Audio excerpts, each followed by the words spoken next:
حضرت علی رضی اللہ تعالیٰ عنہ نے فرمایا، خدا کو ناراض کر کے لوگوں کو راضی نہ کرو، کیونکہ لوگوں کے بدلے دوسرے لوگ مل سکتے ہیں مگر خدا کے بدلے دوسرا خدا نہیں مل سکتا۔ ہم اپنی غلطیوں سے زیادہ اپنی شرافت کی قیمت ادا کرتے ہیں۔ اپنے رب پر یقین رکھیں، وہ آپ کے ساتھ ہے اور آپ کی سوچی گئی تدبیر سے کئی گنا بہتر تدبیر سے معاملے کو سنبھالے گا۔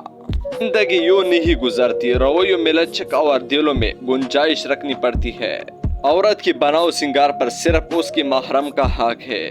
مایوس وہ ہوتا ہے جو اللہ پر یقین نہیں رکھتا، اور محروم وہ ہوتا ہے جو اللہ کی نعمتوں کا شکر ادا نہیں کرتا۔ اور زندگی میں کچھ غم ایسے بھی ہوتے ہیں جو کہ ہر خوشی میں یاد آ جاتے ہیں۔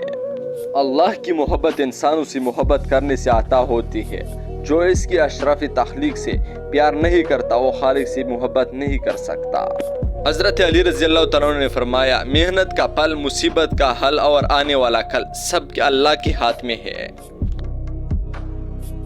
اللہ تعالیٰ صبر اور شکر ادا کرنے والوں سے بہت محبت کرتے ہیں۔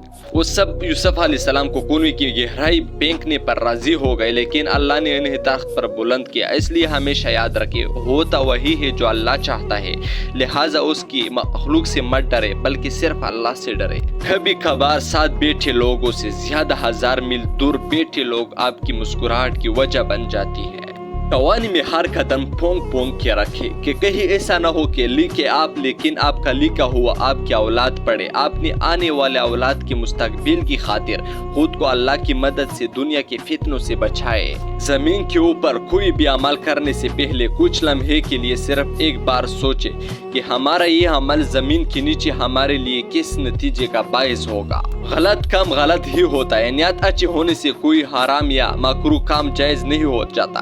اپنا قیمتی وقت ضائع نہ کرے، ہر لمحہ ہر اس چیز سے فائدہ اٹھانا سیکھے جو آپ کے میزان کو بھاری کر دے۔